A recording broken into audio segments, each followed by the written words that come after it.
اور یہ جتنے بھونکویے تھے ناصور لیگ کے، یہ بھونک بھونک کے پاگل ہو گئے جب ان کی زبانیں لٹکنے لگیں، تو پھر انہوں نے اسی زبان سے اسی فوج کے بوٹ چاٹنے شروع کیے، اور اس کا نتیجہ اور اس کا ثمر پھر ان کی جھولی میں آ گرا۔ ان کے بھونکویوں میں اب دن بدن اضافہ ہوتا جا رہا ہے۔ وہ کوثر کاظمی، میں دانستہ طور پر سید نہیں بول رہا اس کے نام کے ساتھ، کیونکہ میں ان لوگوں کو سید مانتا ہی نہیں۔ سید بدتمیز اور بدزبان نہیں ہو سکتا۔ کوثر کاظمی نے، جس نے اظہر صدیق صاحب کو تھپڑ مارا تھا، آج کل وہ میڈیا کی خیر سے بڑی لاڈلی دلہن بنی ہوئی ہے، اور پورا میڈیا اس کو بلا کے اب ایز ترجمان پنجاب حکومت، آپ اندازہ کیجئے کہ وہ لوگ جو ہیجڑوں کی طرح ایون فیلڈ اپارٹمنٹ کے باہر سارا دن تالیاں بجاتے نہیں تھکتے تھے، اب ہمارے میڈیا کا یہ معیار ہو گیا ہے، ہمارا میڈیا کا یہ سٹینڈرڈ ہے کہ جن لوگوں کو گلی میں کھڑے ہوئے کوئی گھاس نہیں ڈالتا تھا، ہڈی نہیں ڈالتا تھا، آج میڈیا ان کو نوبیاتہ دلہن بنا کے پوری عزت دے رہے ہیں۔ کوثر کاظمی ہو گیا، یا اس طرح کے اور لوگ بھی ہیں جو، اب ناصر بھٹ کی بھی میں نے کل بات کی تھی کہ ناصر بھٹ جیسے لوگ جو قتل میں ملوث مبینہ طور پر اس پہ تو پرچے بھی ہیں، یہ بھاگا بھی رہا پاکستان سے، اور پھر نواز شریف کے ساتھ یہ پاکستان واپس آیا، اور نواز شریف نے اس کو سینیٹر بنا دیا۔ یہ ہے نواز شریف، جس کو میں کہتا ہوں کہ یہ پاکستان کا غدار ہے، یہ پاکستان کا ناسور ہے، یہ پاکستان کی سیاست کا غلاظت کا ڈھیر ہے۔ اچھا جی، آگے بڑھتے ہیں۔ بھارتی میڈیا جب پاکستان کے حوالے سے یا مسلم کسی ملک کے حوالے سے چیخیں مارتا ہے تو مجھے بڑا مزہ آتا ہے، میں بہت انجوائے کرتا ہوں۔ آج کل بھارتی میڈیا دیکھنے والا ہے، اگر آپ لوگ نہیں دیکھ پا رہے تو ضرور دیکھیے۔ چیخیں آسمان کو چھو رہی ہیں بھارتی میڈیا کی، اس لیے کہ بنگلہ دیش میں 50 سال کے بعد پہلی مرتبہ قائد اعظم محمد علی جناح کی برسی کے موقع پر وہاں باقاعدہ ایک سیمینار ہوا، اجلاس ہوا، اور اس میں تعزیتی اجلاس میں قائد اعظم کے حوالے سے، ان کے فرمودات کے حوالے سے گفتگو کی گئی، اور یہ پہلی بار 50 سال میں پہلی بار ایسا ہوا ہے۔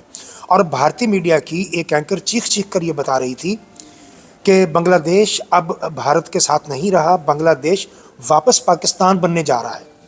مجھے ایک بنگالی دوست ملے، کہنے لگے کہ اگر آپ کو عمران خان کی ضرورت نہیں ہے، آپ نے اس کو جیل میں ہی رکھنا ہے، تو خدا کے لیے عمران خان ہمیں دے دیجئے، ہمارے ملک میں اس وقت قیادت کا فقدان ہے، ہمیں ایک اچھے لیڈر کی ضرورت ہے، ہمیں عمران خان دے دیجئے، ہم آپ کو دکھائیں گے کہ 10 سال میں بنگلہ دیش کہاں پہنچا ہوا ہوگا۔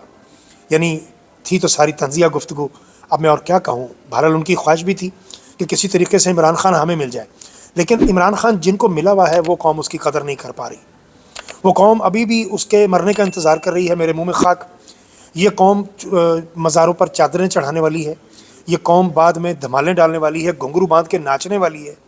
لہٰذا عمران خان کا مقبرہ پاکستان میں پھر سب سے بڑا مقبرہ ہوگا۔ میرا خیال ہے کہ میں اپنی بات شاید آپ تک پہنچا پایا ہوں۔ اگر آپ کو عمران خان کی قدر نہیں ہے، آپ عمران خان کو ابھی نہیں چاہتے کہ وہ اقتدار میں آئے، تو پھر ہم بعد میں دھمالیں ہی ڈالیں گے۔ یہ بات میں اس لیے کہہ رہا ہوں، ایسا نہیں ہے کہ پاکستانی عمران خان سے محبت نہیں کرتے یا پیار نہیں کرتے یا اس کو چاہتے نہیں ہیں۔